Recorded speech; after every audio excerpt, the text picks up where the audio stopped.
안녕하십니까? 지식과 통찰을 나누는 시간입니다. 혹시 이런 감정을 느껴보신 적 있으신가요? 마치 나를 위해 만들어지지 않은 세상에 살고 있는 듯한 낯선 기분. 다른 사람들은 모두 인생 설명서를 받았는데 내 것만 배송 중에 사라져 버린 것 같은 그런 느낌 말입니다. 마치 잘 짜인 연극처럼 흘러가는 대화들을 지켜보며 모든 웃음 뒤에 숨겨진 절박함을, 자신감이라는 가면 아래 감춰진 두려움을, 그리고 화려한 사회적 성공으로 포장된 깊은 외로움을 발견하곤 합니다. 그리고 가장 힘든 것은 어쩌면 나 자신이 근본적으로 무언가 잘못된 것은 아닐까 하는 생각에 빠져드는 것입니다. 하지만 분명히 말씀드리지만 당신은 잘못되지 않았습니다. 만약 심리학의 거장 칼 융이 바로 당신과 같은 사람들에게서 아주 특별한 무언가를 발견했다고 한다면 어떠시겠습니까? 너무나 희귀해서 대부분의 사람들이 평생에 단 한 번도 마주치기 어려운 그런 특성을 가진 존재에 대해서 말입니다. 이는 너무나 심오한 의식의 한 형태로 때로는 다른 사람들의 삶의 방식 자체를 위협할 수도 있는 그런 것입니다. 이제부터 여러분은 당신의 남다름이 결함이 아니라 세상과 소통하는 특별한 주파수임을 발견하게 될 것입니다. 그리고 당신이 진정으로 마주하고 있는 것이 무엇인지 이해하는 순간 당신을 괴롭혔던 모든 것들, 끝없는 피로감, 깊은 고립감, 그리고 피상적인 것들을 견디지 못하는 당신의 성향까지 이 모든 것들이 마침내 제자리를 찾게 될 것입니다. 본격적인 첫 번째 신호에 대해 이야기하기 전에 한 가지를 먼저 이해해 주셨으면 합니다. 지금부터 듣게 될 이야기는 어쩌면 당신의 내면을 흔들 수도 있습니다. 일단 이러한 패턴들을 인식하고 나면 다시는 예전처럼 세상을 볼 수 없게 될 것이기 때문입니다. 당신이 얼마나 희귀한 존재인지 깨닫는 순간 더 이상 평범한 척하며 살아갈 수는 없을 것입니다. 그 진실을 마주할 준비가 되셨습니까? 첫 번째 신호, 칼 융은 이것을 위험한 통찰력이라 불렀습니다. 만약 당신이 이 능력을 가졌다면 그 이유를 이미 알고 있을 겁니다. 당신은 사람을 그저 보는 것이 아니라 그들의 본질을 꿰뚫어 봅니다. 그들의 말은 한 가지를 이야기하지만 찰나의 미세한 표정은 전혀 다른 진실을 절규하고 있습니다. 그들의 이야기는 성공을 그리고 있지만 그들에게서 뿜어져 나오는 에너지는 절망을 외치고 있습니다. 당신은 그들이 말하고 있는 것보다 말하지 않고 있는 것들을 더 크고 선명하게 듣습니다. 이것이 바로 첫 번째 신호입니다. 당신은 대부분의 사람들이 감당할 수 없을 만큼 깊은 차원에서 현실을 처리합니다. 가장 최근에 나누었던 대화를 떠올려 보십시오. 상대방이 자신의 승진에 대해 이야기하는 동안 당신은 그가 그것을 얻기 위해 치러야 했던 영혼을 갉아먹는 타협을 보았습니다. 그들이 자신의 연인에 대해 자랑하는 동안 당신은 그들이 허우적대고 있는 깊은 외로움을 느꼈습니다. 당신이 이 능력을 원해서 가진 것은 아닙니다. 그리고 끌 수도 없습니다. 그리고 이 능력은 서서히 당신을 파괴하고 있는지도 모릅니다.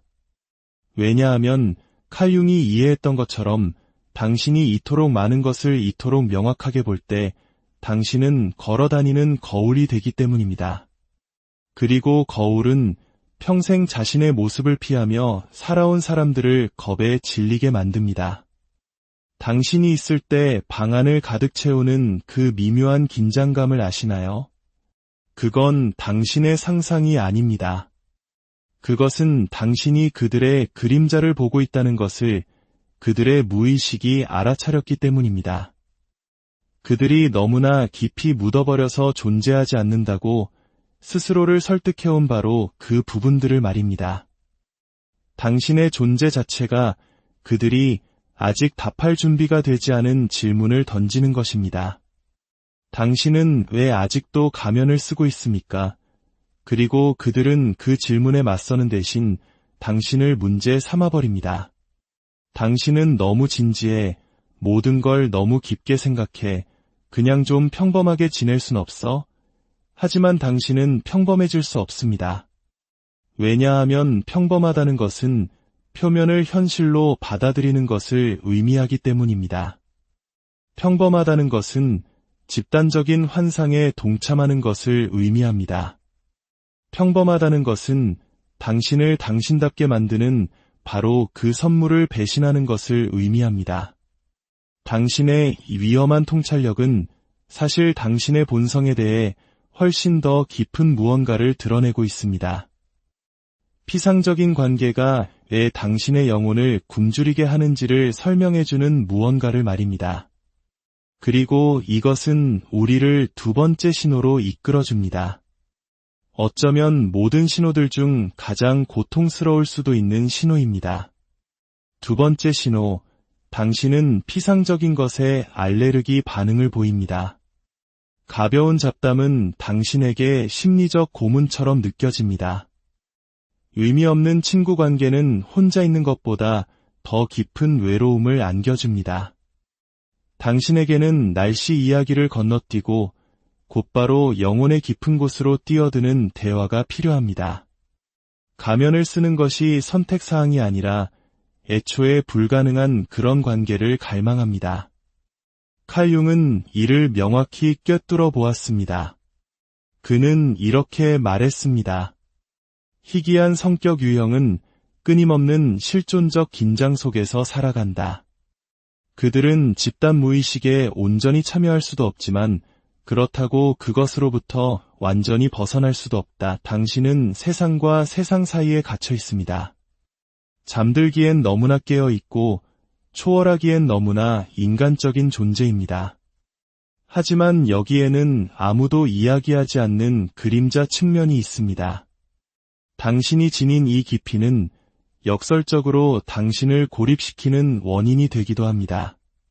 당신이 진정한 연결에 굶주려 있는 동안 대부분의 사람들은 감정의 패스트푸드에 완벽하게 만족하며 살아가기 때문입니다. 그들은 진실보다는 위안을 원합니다. 성장보다는 인정을 원합니다. 그들은 안전하게 무의식 상태에 머물기를 원합니다. 그리고 당신이 그들에게 그것을 줄 수 없을 때 혹은 주지 않으려 할 때 그들은 당신을 위협으로 느낍니다. 지금까지 얼마나 많은 관계를 잃어왔는지 생각해 보십시오. 당신이 무언가를 잘못해서가 아니라 더 이상 거짓 웃음을 지을 수 없어서, 공허한 농담에 동조할 수 없어서, 무의미한 뒷담화에 참여할 수 없어서, 당신의 영혼이 우리는 왜 여기에 존재하는가를 절규하고 있을 때 날씨 이야기를 나눌 수 없어서 잃어버린 관계들을 말입니다. 이것은 잘난 체하는 것이 아닙니다. 이것은 생존의 문제입니다. 당신과 같은 의식 유형을 가진 사람에게 피상적인 상호작용은 단순히 지루한 것을 넘어 말 그대로 당신의 생명력을 고갈시키기 때문입니다. 아마 당신은 다른 무언가도 눈치챘을 것입니다. 다른 사람들과 함께 있을 때 일어나는 말로는 설명하기 힘든 어떤 현상. 단순한 사교적 피로감을 넘어서는 극심한 탈진. 마치 내 것이 아닌 무거운 짐을 짊어지고 있는 듯한 느낌. 그것은 당신이 실제로 그들의 짐을 짊어지고 있기 때문입니다. 그리고 이 세 번째 신호에서 칼 융의 통찰은 거의 초자연적인 영역에 가까워집니다. 세 번째 신호, 당신은 모든 것을 흡수합니다. 단순한 생각이나 관찰이 아닙니다. 말 그대로 모든 것입니다. 다른 사람들의 표현되지 않은 분노, 억눌린 슬픔, 부정된 욕망까지도. 당신은 단순한 관찰자가 아닙니다. 당신은 주변 모든 사람들의 심리적 잔해를 무의식적으로 변형시키는 감정의 연금술사입니다. 융은 이러한 현상을 신비적 참여라고 불렀습니다. 개인의 경계가 허물어지고 집단 무의식과 하나가 되는 상태를 말합니다. 대부분의 사람들에게는 이런 일이 드물게 일어나지만 당신에게는 이것이 일상입니다. 느닷없이 찾아오는 그 우울감, 종종 그것은 당신의 것이 아닙니다. 가슴을 옥죄는 그 불안감, 당신 옆자리에 앉았던 동료에게서 흡수한 것일지도 모릅니다. 설명할 수 없는 그 분노, 오늘 마주친 모든 사람들이 표출하지 못한 분노가 당신 안에서 들끓고 있는 것일 수 있습니다. 이것이 바로 당신에게 그토록 많은 혼자만의 시간이 필요한 이유입니다. 당신이 비사교적이어서가 아니라 무엇이 당신의 것이고 무엇이 아닌지를 분류할 시간이 필요하기 때문입니다. 당신은 다시 자신의 생각을 듣기 위해 침묵이 필요하고 이 모든 심리적 소음 아래 진짜 당신이 누구인지를 기억하기 위해 고독이 필요합니다. 하지만 여기 잔인한 진실이 있습니다. 이 흡수는 중독이 될 수 있습니다. 다른 사람의 감정 속에서 허우적대는 동안에는 당신 자신의 공허함과 마주하지 않아도 되기 때문입니다. 모든 사람의 문제를 해결해주는 동안에는 당신 자신의 문제를 피할 수 있습니다. 당신이 상담가, 치유자, 모든 사람이 찾아오는 해결사가 될 때 당신은 자신의 내면 작업을 건너뛸 수 있습니다. 그러다 어느 날 문득 깨닫게 됩니다. 당신은 다른 모든 사람의 영혼은 속속들이 알고 있지만 정작 당신 자신의 영혼은 낯선 타인이 되어버렸다는 것을. 그리고 바로 그 순간 진정한 싸움이 시작됩니다. 외부 세계와의 싸움이 아니라 바로 당신 자신과의 싸움 말입니다. 오늘 우리의 이야기에 깊이 공감하고 자신의 모습과 닮아 있다고 느끼신다면 잠시 시간을 내어 저희 채널의 여정에 동행해 주십시오. 여러분의 구독과 좋아요는 저희가 더 깊은 지혜의 샘을 탐험하는 데 큰 힘이 됩니다. 여러분의 삶에 평온과 통찰이 가득하기를 기원하며 이야기를 이어가겠습니다. 네 번째 신호는 가장 깊은 상처를 드러냅니다.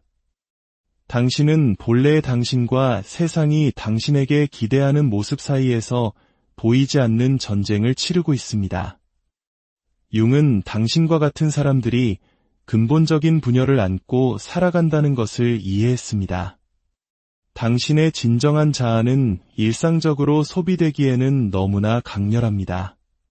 그래서 당신은 자신을 조각냅니다. 직장에서에나 친구들과 있을 때에나 가족 앞에서에나 모두 세심하게 조율된 연기입니다. 그리고 이 모든 연기는 당신을 지치게 만듭니다. 그 어떤 것도 진짜 당신이 아닙니다. 당신이 쓰는 모든 가면은 작은 배신입니다. 당신의 강렬함을 억누를 때마다 당신은 자신의 본성을 저버리는 것입니다. 평범한 척하는 매 순간 당신은 진짜 당신의 모습은 용납될 수 없다는 거짓말에 힘을 실어줍니다. 이러한 분열은 의사들이 설명할 수 없는 증상들을 만들어냅니다. 아무리 잠을 자도 해결되지 않는 만성 피로. 그것은 끝없는 연기에 지쳐버린 당신의 영혼 때문입니다. 어디서 오는지 모를 불안감. 그것은 해방되기를 원하는 당신의 진정한 자아의 비명입니다. 안개처럼 내려앉는 우울감. 그것은 자기 자신에게 이방인으로 살아가는 슬픔입니다. 당신은 정신적으로 아픈 것이 아닙니다. 당신은 영적으로 질식하고 있는 것입니다. 융이 알았던 것처럼 당신이 숨기고 있는 바로 그것, 당신의 강렬함, 당신의 깊이, 당신의 희귀한 시선, 이야말로 세상이 절실하게 필요로 하는 것이기 때문입니다. 인류 의식의 모든 돌파구는 세상을 평범한 방식으로 볼 수 없었던 누군가로부터 시작되었습니다. 모든 혁명은 현상 유지를 받아들이기엔 너무나 예민했던 누군가의 마음속에서 시작되었습니다. 그것이 바로 당신입니다. 그것이 당신의 역할입니다. 하지만 당신이 조각난 채로는 그 역할을 수행할 수 없습니다. 다섯 번째 신호는 가장 신비로운 영역일지도 모릅니다. 당신은 당신과 같은 종류의 사람을 즉시 알아봅니다. 이것은 논리적인 과정이 아닙니다. 언제 어디서든 누군가를 만나고 단 몇 초 만에 알아차립니다. 주파수가 일치한다는 것을, 영혼이 서로를 알아본다는 것을. 아, 여기 있었군요. 당신을 찾고 있었어요. 와 같은 느낌. 융은 이를 동시성이라 불렀지만 이것은 그보다 더 깊습니다. 마치 특정 신호만 포착하는 비밀 안테나를 가진 것과 같습니다. 당신과 같은 파장으로 움직이는 사람을 만나면 당신의 온 시스템이 환하게 켜집니다. 시간은 왜곡되고 가면은 노력 없이도 저절로 벗겨집니다. 당신은 평생 누구에게도 말한 적 없는 이야기를 털어놓고 있는 자신을 발견하고 상대방은 마치 평생 바로 그 이야기를 듣기 위해 기다려온 사람처럼 고개를 끄덕입니다. 이러한 연결은 극히 드뭅니다. 평생 한두 번 겪었을 수도 있고 어쩌면 아직 찾고 있는 중일지도 모릅니다. 하지만 이런 일이 일어날 때 그것은 당신이 항상 느껴왔지만 증명할 수 없었던 모든 것을 입증해줍니다. 당신은 혼자가 아니었고 미치지 않았으며 과하지 않았습니다. 당신은 단지 희귀했을 뿐입니다. 그리고 희귀한 존재는 희귀한 존재를 알아봅니다. 6번째 신호는 모든 것을 설명해줍니다. 당신은 한평생에 담기에는 너무나 큰 목적을 짊어지고 있습니다. 직업이나 목표가 아닙니다. 바로 목적입니다. 당신의 뼛속에서 불타오르며 새벽 3시에 당신을 깨우고 당신의 마음이 처리하기에는 너무나 방대한 영감을 쏟아내는 무언가. 선택이라기보다는 우주적인 과제처럼 느껴지는 무언가 말입니다. 융은 이 짐을 이해했습니다. 그는 개성화를 이룬 사람들, 즉 자신의 그림자를 통합하고 진정한 자아를 찾은 사람들은 특별한 책임을 지닌다고 말했습니다. 그들은 집단 안에서 무엇이 치유되어야 하는지를 봅니다. 무엇이 표현되어야 하는지를 느낍니다. 무엇이 창조되어야 하는지를 압니다. 하지만 여기에 역설이 존재합니다. 이 목적을 감지하게 해주는 바로 그 예민함이 동시에 그 목적을 달성하는 것을 거의 불가능하게 만듭니다. 왜냐하면 당신이 이 땅에 온 이유를 실현하기 위해서는 당신이 온전히 자기 자신이 되어야 하기 때문입니다. 그리고 이 세상에서 온전히 자기 자신이 된다는 것은 사회적인 자살처럼 느껴지기 때문입니다. 당신의 목적은 편안하지 않습니다. 그것은 세상의 기준에 맞춘 성공에 관한 것이 아닙니다. 그것은 세상과 세상 사이의 다리가 되는 것에 관한 것입니다. 다른 사람들이 감히 말하지 못하는 것을 말하고 다른 사람들이 상처받았는지조차 모르는 것을 치유하는 일입니다. 이것이 바로 그 어떤 것도 충분하게 느껴지지 않는 이유입니다. 심지어 당신의 성공조차도 공허하게 느껴지는 이유입니다. 당신은 성공하기 위해 여기에 온 것이 아닙니다. 당신은 변형시키기 위해, 무언가를 깨우기 위해, 새로운 존재 방식을 탄생시키는 조산사가 되기 위해 여기에 왔습니다. 하지만 숨어있는 동안에는 그 일을 할 수 없습니다. 7번째이자 마지막 신호는 가장 심오합니다. 당신의 가장 큰 상처가 바로 당신의 가장 위대한 선물입니다. 융은 희귀한 성격 유형들이 종종 그가 신성한 상처라고 부르는 것을 지니고 있음을 발견했습니다.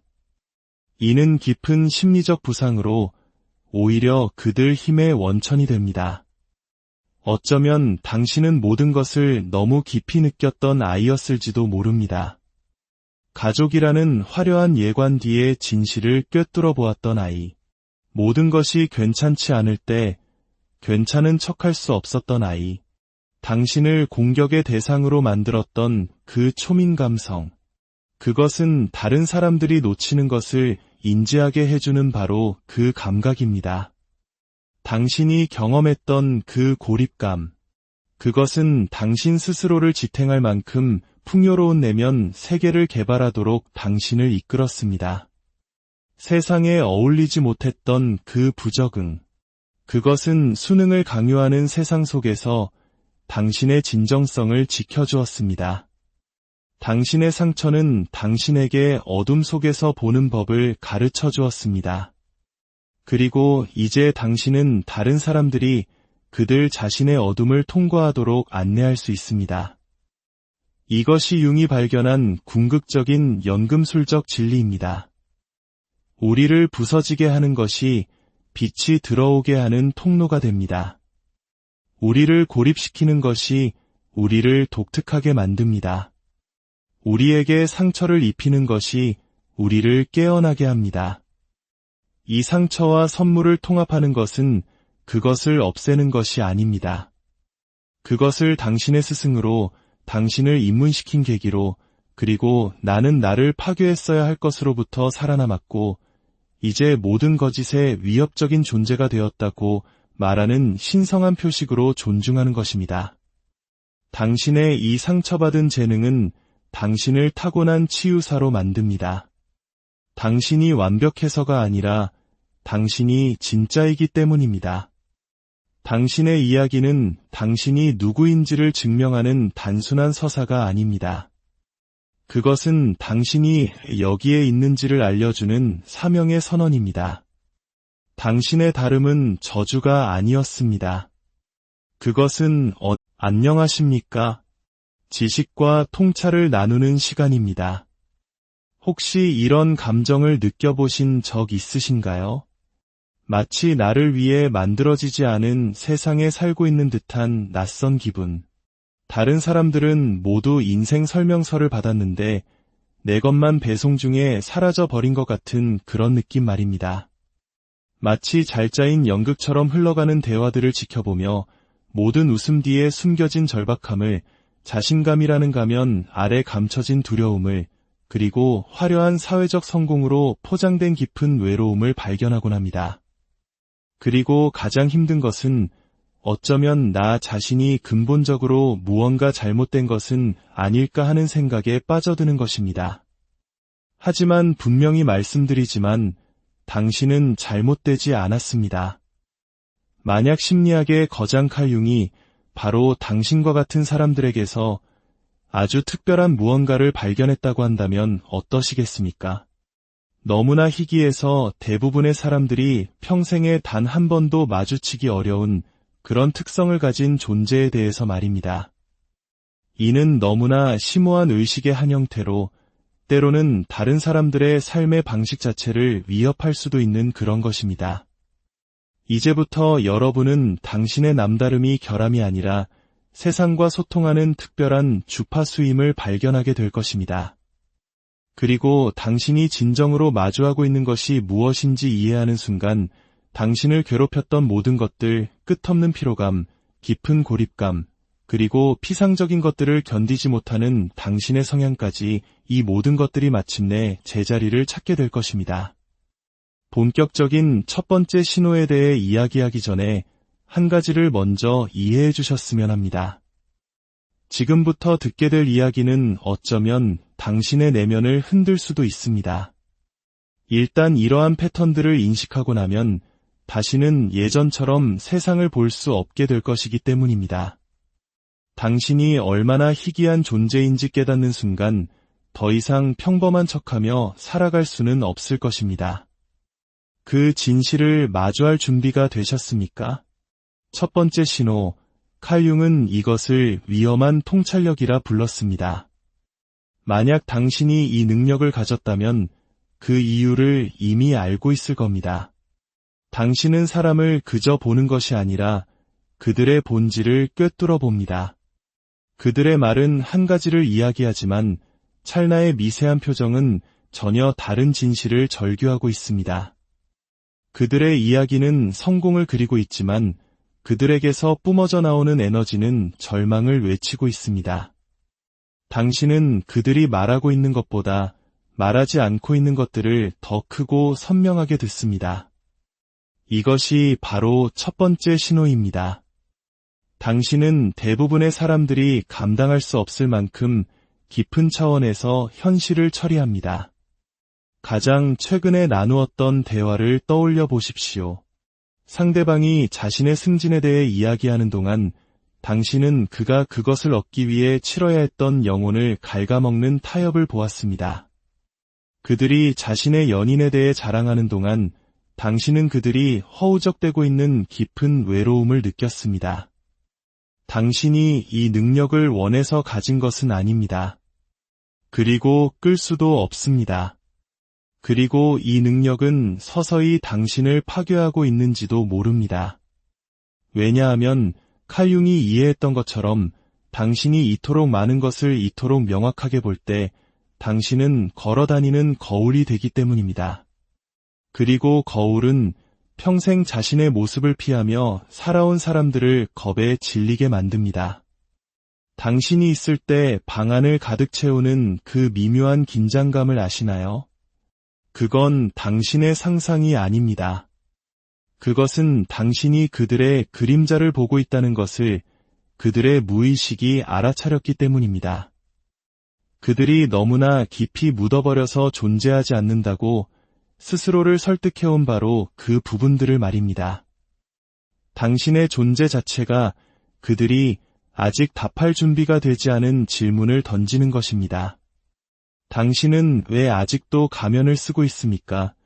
그리고 그들은 그 질문에 맞서는 대신 당신을 문제 삼아버립니다. 당신은 너무 진지해, 모든 걸 너무 깊게 생각해, 그냥 좀 평범하게 지낼 순 없어? 하지만 당신은 평범해질 수 없습니다. 왜냐하면 평범하다는 것은 표면을 현실로 받아들이는 것을 의미하기 때문입니다. 평범하다는 것은 집단적인 환상에 동참하는 것을 의미합니다. 평범하다는 것은 당신을 당신답게 만드는 바로 그 선물을 배신하는 것을 의미합니다. 당신의 위험한 통찰력은 사실 당신의 본성에 대해 훨씬 더 깊은 무언가를 드러내고 있습니다. 피상적인 관계가 왜 당신의 영혼을 굶주리게 하는지를 설명해주는 무언가를 말입니다. 그리고 이것은 우리를 두 번째 신호로 이끌어줍니다. 어쩌면 모든 신호들 중 가장 고통스러울 수도 있는 신호입니다. 두 번째 신호, 당신은 피상적인 것에 알레르기 반응을 보입니다. 가벼운 잡담은 당신에게 심리적 고문처럼 느껴집니다. 의미 없는 친구 관계는 혼자 있는 것보다 더 깊은 외로움을 안겨줍니다. 당신에게는 날씨 이야기를 건너뛰고 곧바로 영혼의 깊은 곳으로 뛰어드는 대화가 필요합니다. 가면을 쓰는 것이 선택사항이 아니라 애초에 불가능한 그런 관계를 갈망합니다. 칼 융은 이를 명확히 꿰뚫어 보았습니다. 그는 이렇게 말했습니다. 희귀한 성격 유형은 끊임없는 실존적 긴장 속에서 살아간다. 그들은 집단 무의식에 온전히 참여할 수도 없지만 그렇다고 그것으로부터 완전히 벗어날 수도 없다. 당신은 세상과 세상 사이에 갇혀 있습니다. 잠들기엔 너무나 깨어 있고 초월하기엔 너무나 인간적인 존재입니다. 하지만 여기에는 아무도 이야기하지 않는 그림자 측면이 있습니다. 당신이 지닌 이 깊이는 역설적으로 당신을 고립시키는 원인이 되기도 합니다. 당신이 진정한 연결에 굶주려 있는 동안 대부분의 사람들은 감정의 패스트푸드에 완벽하게 만족하며 살아가기 때문입니다. 그들은 진실보다는 위안을 원합니다. 성장보다는 인정을 원합니다. 그들은 안전하게 무의식 상태에 머물기를 원합니다. 그리고 당신이 그들에게 그것을 줄 수 없을 때 혹은 주지 않으려 할 때 그들은 당신을 위협으로 느낍니다. 지금까지 얼마나 많은 관계를 이뤄왔는지 생각해 보십시오. 당신이 무언가를 잘못해서가 아니라 더 이상 거짓 웃음을 지을 수 없어서, 공허한 농담에 동조할 수 없어서, 무의미한 뒷담화에 참여할 수 없어서, 당신의 영혼이 우리는 왜 여기에 존재하는가를 절규하고 있을 때 날씨 이야기를 나눌 수 없어서 잃어버린 관계들을 말입니다. 이것은 잘난 체하는 것이 아닙니다. 이것은 생존의 문제입니다. 당신과 같은 의식 유형을 가진 사람에게 피상적인 상호작용은 단순히 지루한 것을 넘어 말 그대로 당신의 생명력을 고갈시키기 때문입니다. 아마 당신은 다른 무언가도 눈치챘을 것입니다.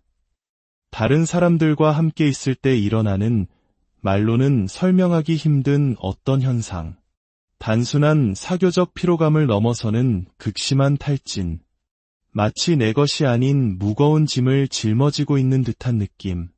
그것은 당신이 실제로 그들의 짐을 짊어지고 있기 때문입니다. 그리고 이 세 번째 신호에서 칼융의 통찰은 거의 초자연적인 영역에 가까워집니다. 세 번째 신호, 당신은 모든 것을 흡수합니다. 단순한 생각이나 관찰이 아닙니다. 말 그대로 모든 것입니다.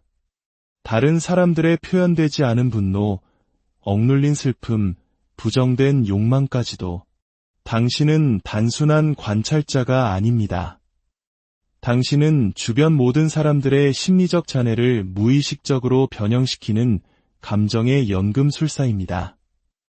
융은 이러한 현상을 신비적 참여라고 불렀습니다. 개인의 경계가 허물어지고 집단 무의식과 하나가 되는 상태를 말합니다. 대부분의 사람들에게는 이런 일이 드물게 일어나지만 당신에게는 이것이 일상입니다. 느닷없이 찾아오는 그 우울감, 종종 그것은 당신의 것이 아닙니다. 가슴을 옥죄는 그 불안감, 당신 옆자리에 앉았던 동료에게서 흡수한 것일지도 모릅니다. 설명할 수 없는 그 분노, 오늘 마주친 모든 사람들이 표출하지 못한 분노가 당신 안에서 들끓고 있는 것일 수 있습니다. 이것이 바로 당신에게 그토록 많은 혼자만의 시간이 필요한 이유입니다. 당신이 비사교적이어서가 아니라 무엇이 당신의 것이고 무엇이 아닌지를 분류할 시간이 필요하기 때문입니다. 당신은 다시 자신의 생각을 듣기 위해 침묵이 필요하고 이 모든 심리적 소음 아래 진짜 당신이 누구인지를 기억하기 위해 고독이 필요합니다. 하지만 여기 잔인한 진실이 있습니다. 이 흡수는 중독이 될 수 있습니다. 다른 사람의 감정 속에서 허우적대는 동안에는 당신 자신의 공허함과 마주하지 않아도 되기 때문입니다. 모든 사람의 문제를 해결해주는 동안에는 당신 자신의 문제를 피할 수 있습니다. 당신이 상담가, 치유자, 모든 사람이 찾아오는 해결사가 될 때 당신은 자신의 내면 작업을 건너뛸 수 있습니다. 그러다 어느 날 문득 깨닫게 됩니다. 당신은 다른 모든 사람의 영혼은 속속들이 알고 있지만 정작 당신 자신의 영혼은 낯선 타인이 되어버렸다는 것을. 그리고 바로 그 순간 진정한 싸움이 시작됩니다. 외부 세계와의 싸움이 아니라 바로 당신 자신과의 싸움 말입니다. 오늘 우리의 이야기에 깊이 공감하고 자신의 모습과 닮아 있다고 느끼신다면 잠시 시간을 내어 저희 채널의 여정에 동행해 주십시오. 여러분의 구독과 좋아요는 저희가 더 깊은 지혜의 샘을 탐험하는 데 큰 힘이 됩니다. 여러분의 삶에 평온과 통찰이 가득하기를 기원하며 이야기를 이어가겠습니다. 네 번째 신호는 가장 깊은 상처를 드러냅니다. 당신은 본래의 당신과 세상이 당신에게 기대하는 모습 사이에서 보이지 않는 전쟁을 치르고 있습니다. 융은 당신과 같은 사람들이 근본적인 분열을 안고 살아간다는 것을 이해했습니다. 당신의 진정한 자아는 일상적으로 소비되기에는 너무나 강렬합니다. 그래서 당신은 자신을 조각냅니다. 직장에서에나 친구들과 있을 때에나 가족 앞에서에나 모두 세심하게 조율된 연기입니다. 그리고 이 모든 연기는 당신을 지치게 만듭니다. 그 어떤 것도 진짜 당신이 아닙니다. 당신이 쓰는 모든 가면은 작은 배신입니다. 당신의 강렬함을 억누를 때마다 당신은 자신의 본성을 저버리는 것입니다. 평범한 척하는 매 순간 당신은 진짜 당신의 모습은 용납될 수 없다는 거짓말에 힘을 실어줍니다. 이러한 분열은 의사들이 설명할 수 없는 증상들을 만들어냅니다. 아무리 잠을 자도 해결되지 않는 만성 피로. 그것은 끝없는 연기에 지쳐버린 당신의 영혼 때문입니다. 어디서 오는지 모를 불안감. 그것은 해방되기를 원하는 당신의 진정한 자아의 비명입니다. 안개처럼 내려앉는 우울감. 그것은 자기 자신에게 이방인으로 살아가는 슬픔입니다. 당신은 정신적으로 아픈 것이 아닙니다. 당신은 영적으로 질식하고 있는 것입니다. 융이 알았던 것처럼 당신이 숨기고 있는 바로 그것, 당신의 강렬함, 당신의 깊이, 당신의 희귀한 시선, 이야말로 세상이 절실하게 필요로 하는 것이기 때문입니다. 인류의식의 모든 돌파구는 세상을 평범한 방식으로 볼 수 없었던 누군가로부터 시작되었습니다. 모든 혁명은 현상 유지를 받아들이기엔 너무나 예민했던 누군가의 마음속에서 시작되었습니다. 그것이 바로 당신입니다. 그것이 당신의 역할입니다. 하지만 당신이 조각난 채로는 그 역할을 수행할 수 없습니다. 5번째 신호는 가장 신비로운 영역일지도 모릅니다. 당신은 당신과 같은 종류의 사람을 즉시 알아봅니다. 이것은 논리적인 과정이 아닙니다. 언제 어디서든 누군가를 만나고 단 몇 초 만에 알아차립니다. 주파수가 일치한다는 것을, 영혼이 서로를 알아본다는 것을. 아, 여기 있었군요. 당신을 찾고 있었어요. 와 같은 느낌. 융은 이를 동시성이라 불렀지만 이것은 그보다 더 깊습니다. 마치 특정 신호만 포착하는 비밀 안테나를 가진 것과 같습니다. 당신과 같은 파장으로 움직이는 사람을 만나면 당신의 온 시스템이 환하게 켜집니다. 시간은 왜곡되고 가면은 노력 없이도 저절로 벗겨집니다. 당신은 평생 누구에게도 말한 적 없는 이야기를 털어놓고 있는 자신을 발견하고 상대방은 마치 평생 바로 그 이야기를 듣기 위해 기다려온 사람처럼 고개를 끄덕입니다. 이러한 연결은 극히 드뭅니다. 평생 한두 번 겪었을 수도 있고 어쩌면 아직 찾고 있는 중일지도 모릅니다. 하지만 이런 일이 일어날 때 그것은 당신이 항상 느껴왔지만 증명할 수 없었던 모든 것을 입증해줍니다. 당신은 혼자가 아니었고 미치지 않았으며 과하지 않았습니다. 당신은 단지 희귀했을 뿐입니다. 그리고 희귀한 존재는 희귀한 존재를 알아봅니다. 6번째 신호는 모든 것을 설명해줍니다. 당신은 한평생에 담기에는 너무나 큰 목적을 짊어지고 있습니다. 직업이나 목표가 아닙니다. 바로 목적입니다.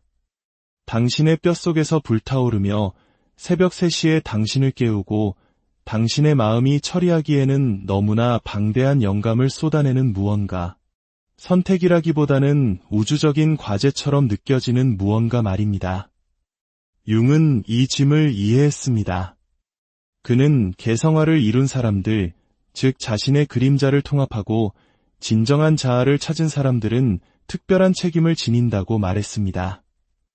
그들은 집단 안에서 무엇이 치유되어야 하는지를 봅니다. 무엇이 표현되어야 하는지를 느낍니다. 무엇이 창조되어야 하는지를 압니다. 하지만 여기에 역설이 존재합니다.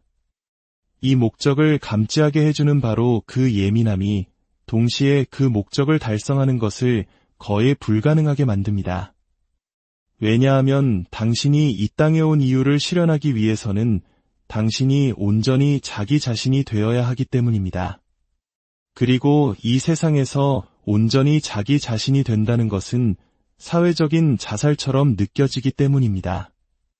당신의 목적은 편안하지 않습니다. 그것은 세상의 기준에 맞춘 성공에 관한 것이 아닙니다. 그것은 세상과 세상 사이의 다리가 되는 것에 관한 것입니다. 다른 사람들이 감히 말하지 못하는 것을 말하고 다른 사람들이 상처받았는지조차 모르는 것을 치유하는 일입니다.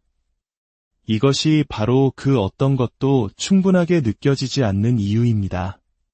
심지어 당신의 성공조차도 공허하게 느껴지는 이유입니다. 당신은 성공하기 위해 여기에 온 것이 아닙니다. 당신은 변형시키기 위해, 무언가를 깨우기 위해, 새로운 존재 방식을 탄생시키는 조산사가 되기 위해 여기에 왔습니다. 하지만 숨어있는 동안에는 그 일을 할 수 없습니다. 7번째이자 마지막 신호는 가장 심오합니다. 당신의 가장 큰 상처가 바로 당신의 가장 위대한 선물입니다. 융은 희귀한 성격 유형들이 종종 그가 신성한 상처라고 부르는 것을 지니고 있음을 발견했습니다. 이는 깊은 심리적 부상으로 오히려 그들 힘의 원천이 됩니다. 어쩌면 당신은 모든 것을 너무 깊이 느꼈던 아이였을지도 모릅니다. 가족이라는 화려한 예관 뒤에 진실을 꿰뚫어 보았던 아이. 모든 것이 괜찮지 않을 때 괜찮은 척할 수 없었던 아이. 당신을 공격의 대상으로 만들었던 그 초민 감성.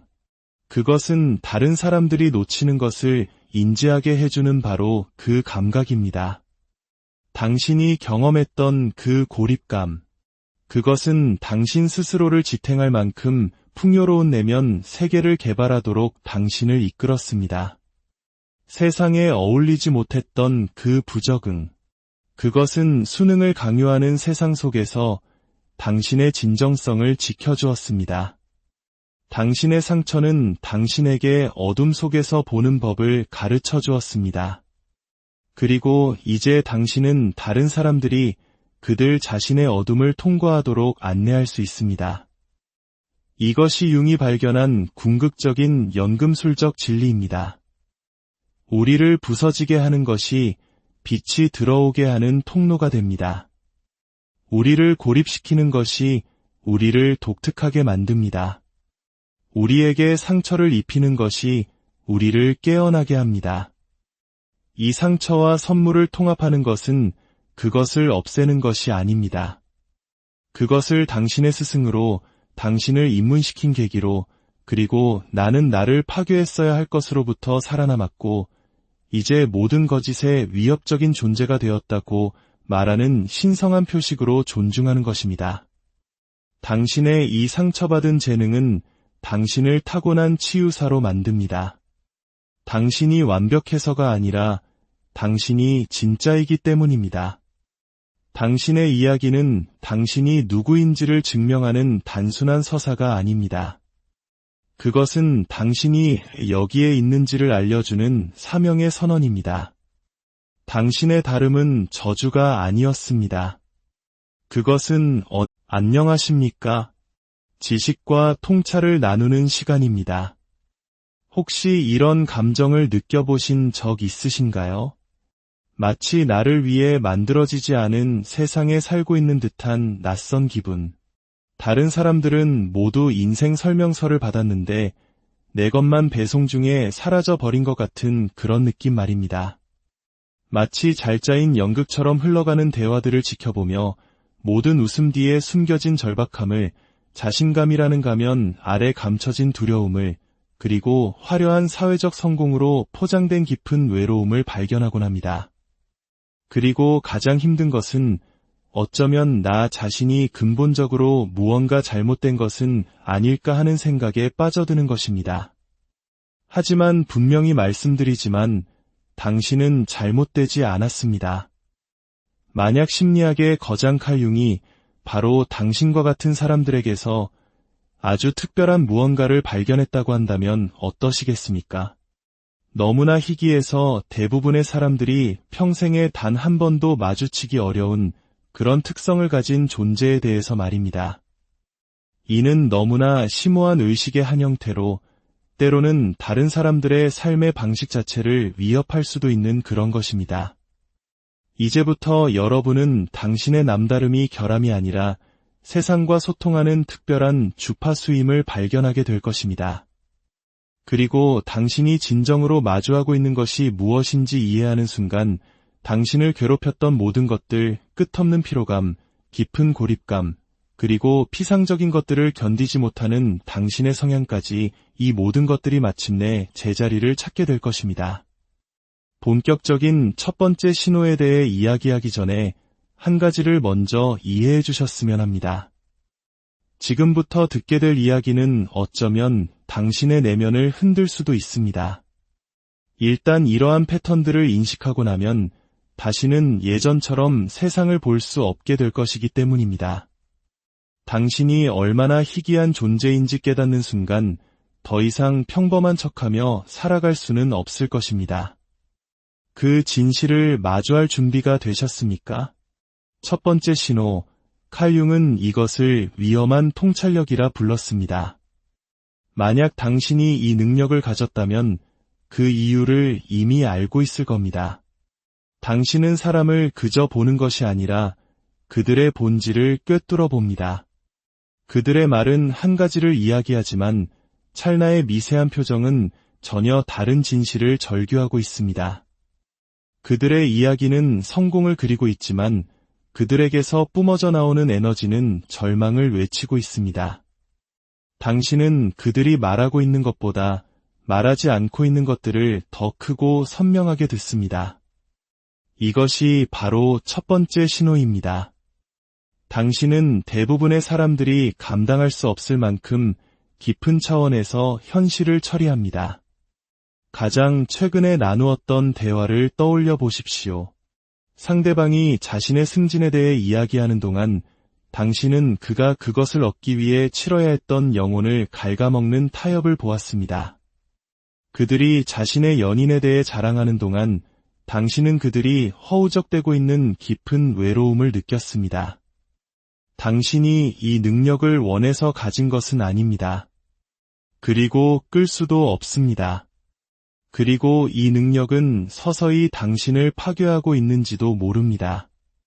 왜냐하면 칼 융이 이해했던 것처럼 당신이 이토록 많은 것을 이토록 명확하게 볼 때 당신은 걸어다니는 거울이 되기 때문입니다. 그리고 거울은 평생 자신의 모습을 피하며 살아온 사람들을 겁에 질리게 만듭니다. 당신이 있을 때 방 안을 가득 채우는 그 미묘한 긴장감을 아시나요?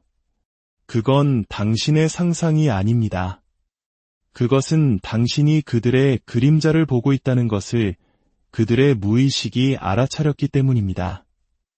그들이 너무나 깊이 묻어버려서 존재하지 않는다고 스스로를 설득해온 바로 그 부분들을 말입니다. 당신의 존재 자체가 그들이 아직 답할 준비가 되지 않은 질문을 던지는 것입니다. 당신은 왜 아직도 가면을 쓰고 있습니까? 그리고 그들은 그 질문에 맞서는 대신 당신을 문제 삼아버립니다. 당신은 너무 진지해, 모든 걸 너무 깊게 생각해, 그냥 좀 평범하게 지낼 순 없어? 하지만 당신은 평범해질 수 없습니다. 왜냐하면 평범하다는 것은 표면을 현실로 받아들이는 것을 의미하기 때문입니다. 평범하다는 것은 집단적인 환상에 동참하는 것을 의미합니다. 평범하다는 것은 당신을 당신답게 만드는 바로 그 선물을 배신하는 것을 의미합니다. 당신의 위험한 통찰력은 사실 당신의 본성에 대해 훨씬 더 깊은 무언가를 드러내고 있습니다. 피상적인 관계가 왜 당신의 영혼을 굶주리게 하는지를 설명해주는 무언가를 말입니다. 그리고 이것은 우리를 두 번째 신호로 이끌어줍니다. 어쩌면 모든 신호들 중 가장 고통스러울 수도 있는 신호입니다. 두 번째 신호, 당신은 피상적인 것에 알레르기 반응을 보입니다. 가벼운 잡담은 당신에게 심리적 고문처럼 느껴집니다. 의미 없는 친구 관계는 혼자 있는 것보다 더 깊은 외로움을 안겨줍니다. 당신에게는 날씨 이야기를 건너뛰고 곧바로 영혼의 깊은 곳으로 뛰어드는 대화가 필요합니다. 가면을 쓰는 것이 선택사항이 아니라 애초에 불가능한 그런 관계를 갈망합니다. 칼 융은 이를 명확히 꿰뚫어 보았습니다. 그는 이렇게 말했습니다. 희귀한 성격 유형은 끊임없는 실존적 긴장 속에서 살아간다. 그들은 집단 무의식에 온전히 참여할 수도 없지만 그렇다고 그것으로부터 완전히 벗어날 수도 없다. 당신은 세상과 세상 사이에 갇혀 있습니다.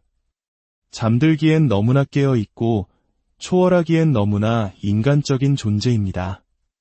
하지만 여기에는 아무도 이야기하지 않는 그림자 측면이 있습니다. 당신이 지닌 이 깊이는 역설적으로 당신을 고립시키는 원인이 되기도 합니다. 당신이 진정한 연결에 굶주려 있는 동안 대부분의 사람들은 감정의 패스트푸드에 완벽하게 만족하며 살아가기 때문입니다. 그들은 진실보다는 위안을 원합니다. 성장보다는 인정을 원합니다.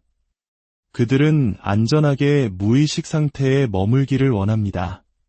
그리고 당신이 그들에게 그것을 줄 수 없을 때 혹은 주지 않으려 할 때 그들은 당신을 위협으로 느낍니다. 지금까지 얼마나 많은 관계를 잃어왔는지 생각해 보십시오. 당신이 무언가를 잘못해서가 아니라 더 이상 거짓 웃음을 지을 수 없어서, 공허한 농담에 동조할 수 없어서, 무의미한 뒷담화에 참여할 수 없어서, 당신의 영혼이 우리는 왜 여기에 존재하는가를 절규하고 있을 때 날씨 이야기를 나눌 수 없어서 잃어버린 관계들을 말입니다. 이것은 잘난 체하는 것이 아닙니다. 이것은 생존의 문제입니다. 당신과 같은 의식 유형을 가진 사람에게 피상적인 상호작용은 단순히 지루한 것을 넘어 말 그대로 당신의 생명력을 고갈시키기 때문입니다. 아마 당신은 다른 무언가도 눈치챘을 것입니다. 다른 사람들과 함께 있을 때 일어나는 말로는 설명하기 힘든 어떤 현상, 단순한 사교적 피로감을 넘어서는 극심한 탈진, 마치 내 것이 아닌 무거운 짐을 짊어지고 있는 듯한 느낌, 그것은 당신이 실제로 그들의 짐을 짊어지고 있기 때문입니다. 그리고 이 세 번째 신호에서 칼 융의 통찰은 거의 초자연적인 영역에 가까워집니다. 세 번째 신호, 당신은 모든 것을 흡수합니다. 단순한 생각이나 관찰이 아닙니다. 말 그대로 모든 것입니다. 다른 사람들의 표현되지 않은 분노, 억눌린 슬픔, 부정된 욕망까지도. 당신은 단순한 관찰자가 아닙니다. 당신은 주변 모든 사람들의 심리적 잔해를 무의식적으로 변형시키는 감정의 연금술사입니다. 융은 이러한 현상을 신비적 참여라고 불렀습니다. 개인의 경계가 허물어지고 집단 무의식과 하나가 되는 상태를 말합니다.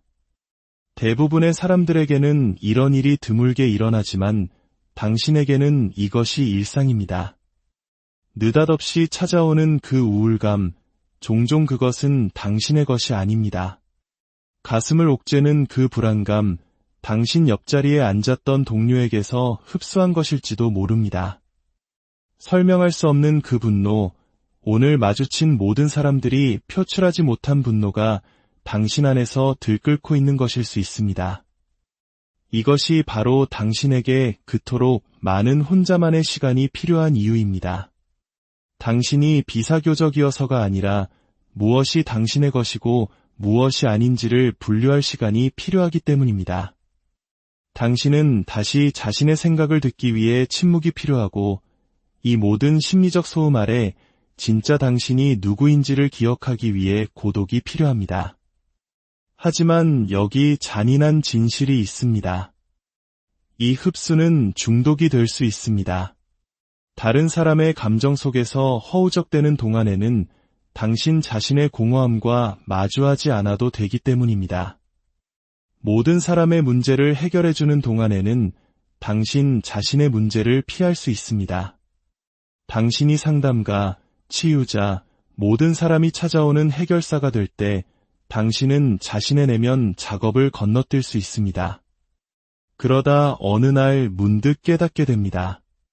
당신은 다른 모든 사람의 영혼은 속속들이 알고 있지만 정작 당신 자신의 영혼은 낯선 타인이 되어버렸다는 것을.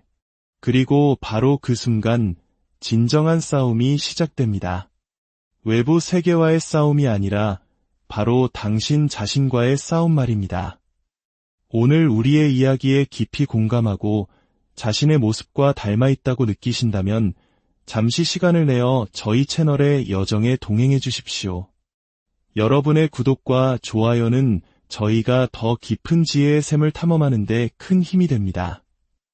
여러분의 삶에 평온과 통찰이 가득하기를 기원하며 이야기를 이어가겠습니다. 네 번째 신호는 가장 깊은 상처를 드러냅니다. 당신은 본래의 당신과 세상이 당신에게 기대하는 모습 사이에서 보이지 않는 전쟁을 치르고 있습니다. 융은 당신과 같은 사람들이 근본적인 분열을 안고 살아간다는 것을 이해했습니다. 당신의 진정한 자아는 일상적으로 소비되기에는 너무나 강렬합니다. 그래서 당신은 자신을 조각냅니다. 직장에서에나 친구들과 있을 때에나 가족 앞에서에나 모두 세심하게 조율된 연기입니다. 그리고 이 모든 연기는 당신을 지치게 만듭니다. 그 어떤 것도 진짜 당신이 아닙니다. 당신이 쓰는 모든 가면은 작은 배신입니다. 당신의 강렬함을 억누를 때마다 당신은 자신의 본성을 저버리는 것입니다. 평범한 척하는 매 순간 당신은 진짜 당신의 모습은 용납될 수 없다는 거짓말에 힘을 실어줍니다. 이러한 분열은 의사들이 설명할 수 없는 증상들을 만들어냅니다. 아무리 잠을 자도 해결되지 않는 만성 피로. 그것은 끝없는 연기에 지쳐버린 당신의 영혼 때문입니다. 어디서 오는지 모를 불안감. 그것은 해방되기를 원하는 당신의 진정한 자아의 비명입니다. 안개처럼 내려앉는 우울감. 그것은 자기 자신에게 이방인으로 살아가는 슬픔입니다. 당신은 정신적으로 아픈 것이 아닙니다. 당신은 영적으로 질식하고 있는 것입니다. 융이 알았던 것처럼 당신이 숨기고 있는 바로 그것, 당신의 강렬함, 당신의 깊이, 당신의 희귀한 시선, 이야말로 세상이 절실하게 필요로 하는 것이기 때문입니다. 인류의식의 모든 돌파구는 세상을 평범한 방식으로 볼 수 없었던 누군가로부터 시작되었습니다. 모든 혁명은 현상 유지를 받아들이기엔 너무나 예민했던 누군가의 마음속에서 시작되었습니다. 그것이 바로 당신입니다. 그것이 당신의 역할입니다. 하지만 당신이 조각난 채로는 그 역할을 수행할 수 없습니다. 다섯 번째 신호는 가장 신비로운 영역일지도 모릅니다. 당신은 당신과 같은 종류의 사람을 즉시 알아봅니다. 이것은 논리적인 과정이 아닙니다. 언제 어디서든 누군가를 만나고 단 몇 초 만에 알아차립니다. 주파수가 일치한다는 것을, 영혼이 서로를 알아본다는 것을. 아, 여기 있었군요. 당신을 찾고 있었어요. 와 같은 느낌. 융은 이를 동시성이라 불렀지만 이것은 그보다 더 깊습니다. 마치 특정 신호만 포착하는 비밀 안테나를 가진 것과 같습니다. 당신과 같은 파장으로 움직이는 사람을 만나면 당신의 온 시스템이 환하게 켜집니다. 시간은 왜곡되고 가면은 노력 없이도 저절로 벗겨집니다. 당신은 평생 누구에게도 말한 적 없는 이야기를 털어놓고 있는 자신을 발견하고 상대방은 마치 평생 바로 그 이야기를 듣기 위해 기다려온 사람처럼 고개를 끄덕입니다. 이러한 연결은 극히 드뭅니다. 평생 한두 번 겪었을 수도 있고 어쩌면 아직 찾고 있는 중일지도 모릅니다. 하지만 이런 일이 일어날 때 그것은 당신이 항상 느껴왔지만 증명할 수 없었던 모든 것을 입증해줍니다. 당신은 혼자가 아니었고 미치지 않았으며 과하지 않았습니다. 당신은 단지 희귀했을 뿐입니다. 그리고 희귀한 존재는 희귀한 존재를 알아봅니다. 6번째 신호는 모든 것을 설명해 줍니다. 당신은 한평생에 담기에는 너무나 큰 목적을 짊어지고 있습니다. 직업이나 목표가 아닙니다. 바로